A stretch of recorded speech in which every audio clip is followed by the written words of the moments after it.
Le président du comité national olympique sportif camerounais, par ailleurs, président de la Confédération africaine d'athlétisme, a été réélu le 12 octobre dernier président, le tout premier président de la Confédération africaine des sports olympiques. Cela est intervenu à la suite d'une assemblée générale constitutive qui se tenait à Yaoundé. Et Politique ce matin lui donne la parole pour comprendre exactement le fonctionnement de cette nouvelle entité, de ce regroupement, ce qu'il pourrait apporter à l'épanouissement du mouvement sportif camerounais, du mouvement sportif africain. Merci beaucoup, mon colonel, de répondre à nos questions. C'est un honneur que vous ayez été porté à la tête de cette organisation. Et c'est 26 pays qui vous ont fait confiance. Maintenant que c'est fait, je vous pose la question. Vous voyez cela venir, vous étiez préparé, c'est vous qui avez sollicité. Comment ça s'est passé? Merci Séverin. Je voudrais situer le cadre de la façon dont le mouvement olympique est organisé à l'échelle du monde. Il y a 3 piliers. Il y a le comité international olympique, il y a les comités nationaux olympiques et il y a les fédérations internationales. Et dans le cadre des fédérations internationales, il y a 2 catégories de fédérations internationales. Il y a une catégorie dont le sport figure au programme des Jeux olympiques, il y en a 28.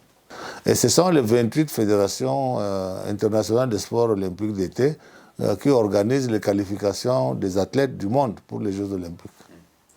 Et donc chaque fédération a son programme de qualification. Et ces programmes, quelquefois, amènent les athlètes à faire de nombreux voyages à travers le continent, à travers le monde, sans tenir compte forcément des difficultés que les athlètes africains rencontrent pour aller à ces qualifications. Et nous avons pensé qu'il était temps que nous puissions nous organiser pour que notre voix soit portée au niveau de ces fédérations internationales qui programment et organisent les Jeux les qualifications pour que la tâche soit allégée pour ce qui concerne les athlètes africains. Puisque les Jeux africains tels qu'ils se déroulent aujourd'hui ne sont pas qualificatifs pour les Jeux olympiques, alors qu'en Asie, en Europe, ces Jeux continentaux sont qualificatifs pour les Jeux olympiques. Donc c'est une façon pour nous de nous organiser de manière à ce que notre voix soit entendue.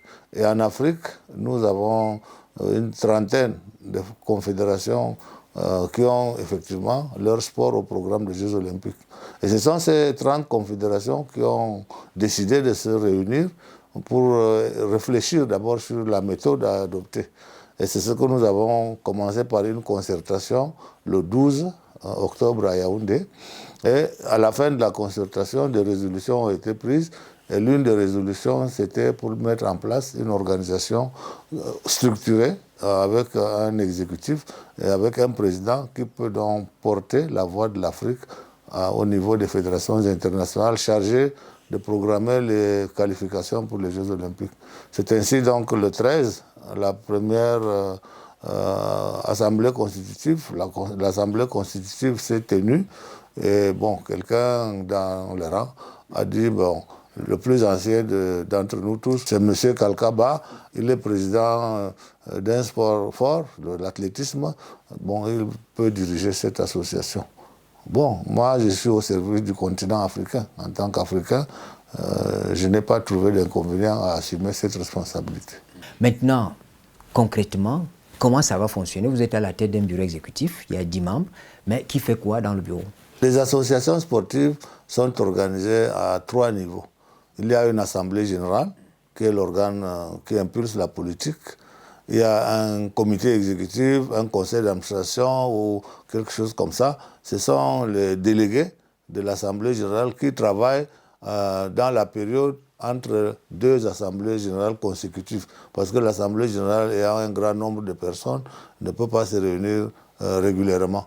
Dans le bureau, le comité exécutif se réunit chaque fois que cela est nécessaire pour prendre des décisions au nom de l'Assemblée générale en attendant que l'Assemblée générale elle-même se réunisse. Donc notre bureau comporte effectivement 10 membres, dont malheureusement une femme, parce qu'on aurait voulu avoir plusieurs femmes. Et je suis le président non seulement du bureau exécutif, mais aussi le président de l'association des confédérations des sports olympiques en Afrique. Et là-dedans, il y a les sports forts.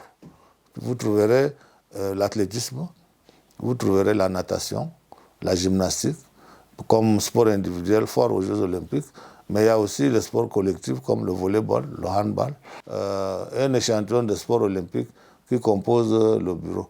Donc, nous allons mettre en place une stratégie, des plans d'action et une communication adéquate pour que notre mouvement soit connu et qu'il porte les fruits qui sont attendus de notre action.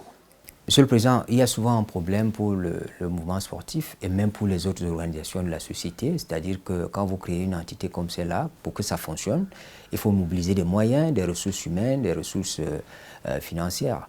Mais parfois, les quotes-parts qui sont destinées aux membres de l'association, ça ne marche pas, c'est difficile et finalement, vous qui êtes président du bureau exécutif, vous avez l'impression que vous portez seul l'association. Est-ce que ce ne sera pas le cas pour... Est-ce qu'il y a eu des balises? Notre mouvement a des ressources, puisque nous tirons quand même des ressources du marketing, du sponsoring, de la commercialisation, des événements que nous organisons, c'est-à-dire les Jeux Olympiques. Donc nous allons bénéficier en premier lieu des moyens du Comité international olympique, puisque nous sommes une instance de ce mouvement. Et puis maintenant, nous allons nous-mêmes chercher à vendre nos événements en relation avec les événements existants comme les Jeux africains, mais nous pouvons tout aussi bien créer des événements qui peuvent intéresser, n'est-ce pas, des entreprises, des sponsors, puisque nous allons encadrer cette jeunesse africaine conquérante qui va aller représenter l'honneur de l'Afrique aux Jeux Olympiques et pour que l'Afrique soit véritablement visible, forte, et elle va jouer son rôle, puisque c'est en sport que l'Afrique s'exprime le mieux dans le monde aujourd'hui. D'autant plus que non seulement les Africains sont de grands champions au niveau international, mais vous trouverez que plusieurs pays en Occident ou en Asie ont besoin du talent africain pour exister en tant que nation de sport.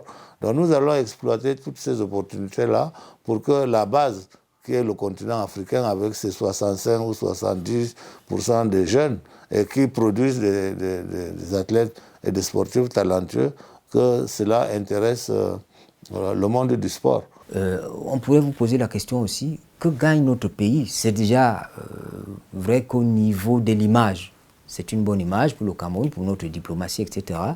Mais pour le sportif camerounais, que gagne-t-il? Qu'est-ce que vous allez tirer de là? Bon, je ne sais pas si je peux mettre sur la table de l'argent, du gain pour le Cameroun, au sens de ce que vous insinuez. Mais le Cameroun a été un pays leader, et il est un pays leader en sport. Je pourrais rappeler que le Conseil supérieur du sport en Afrique, né en 1966 à Bamako, avait son siège au Cameroun. Et c'est le Cameroun qui l'a encadré pour grandir et développer les Jeux africains qui ont servi à résoudre pas mal de grandes causes du continent, notamment la lutte contre l'apartheid et puis le sens de consolider l'unité du continent. Le Cameroun accueille aujourd'hui le siège de l'OSMA, le Cameroun accueille également le siège de l'UCSA, et aujourd'hui à Yaoundé, à la place du CSA, le Conseil de sport de l'Union africaine. Donc je pense que le Cameroun, c'est un pays dont l'Afrique reconnaît la contribution au développement du sport, et à travers le sport, le développement de la jeunesse continue. C'est la politique du Cameroun de s'ouvrir au monde, et de s'ouvrir à l'Afrique et de s'ouvrir au monde.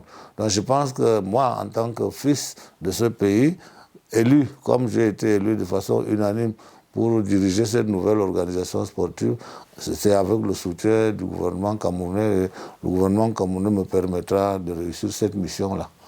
Sur le continent, il y a un problème de développement du sport constitué des pépinières, parce que l'avenir du sport en général, hein, le sport collectif, les sports majeurs comme vous avez appelé, c'est qu'il faut voir dans un horizon assez lointain. Est-ce qu'à travers cette organisation, on peut penser que dans le plan d'action qui sera élaboré, on mettra l'accent sur la constitution des pépinières, sur la formation, sur le développement des sports chez les jeunes? Nous sommes conscients de notre force. Et notre force, c'est la jeunesse africaine. Vous trouverez des Africains qui gagnent des médailles d'or aux Jeux Olympiques pour le Bahreïn, parce que le citoyen du Bahreïn n'a pas la même capacité que l'athlète africain. Vous trouverez au Qatar, le champion olympique du Qatar, vous trouverez bien qu'il est d'origine africaine et d'autres. Bon, regardons même dans la direction du football. Aujourd'hui, nous apprenons que le capitaine de l'équipe de France, c'est un Camerounais d'origine. Donc ça veut dire que dans le monde, l'Afrique envoie ses talents, sa jeunesse. Et le produit est ici. Le talent est ici. Nous allons essayer, n'est-ce pas, de mettre toutes les stratégies pour que l'athlète africain, non seulement soit identifié, mais qu'il s'exprime au plus haut niveau, comme nos basketteurs qui sont aux États-Unis, Embiid et autres. C'est une mission noble, importante, dont nous devons véritablement nous occuper. Mais nous ne pouvons pas faire ce travail-là sans le soutien des États, sans le soutien des gouvernements africains. Monsieur le Président, on va peut-être sortir par là. Vous êtes donc à la tête de la CASOL, la Confédération africaine des sports olympiques. On va attendre la constitution de l'Assemblée générale et d'autres structures qui vont animer le mouvement. Est-ce que vous avez déjà une idée de là où il faut commencer? Nous nous sommes donné 3 mois pour résoudre un certain nombre de problèmes. Le premier problème, c'est la reconnaissance formelle de notre organisation par l'Association des fédérations internationales de sport d'été. L'Association des comités nationaux olympiques d'Afrique nous a reconnus immédiatement et il reste la reconnaissance par le comité international olympique qui, de manière informelle, nous a déjà signifié son intérêt à soutenir notre mouvement. Bon, et puis, en tournant mon regard dans le pays qui abrite le siège, qui est le Cameroun, je vais saisir les autorités de ce pays pour que nous soyons formellement reconnus avec un accord d'établissement de siège, pour que nous puissions avoir la possibilité d'avoir un local de ressources humaines susceptibles, capables de démarrer nos activités. Merci beaucoup, Monsieur le Président, pour cet entretien.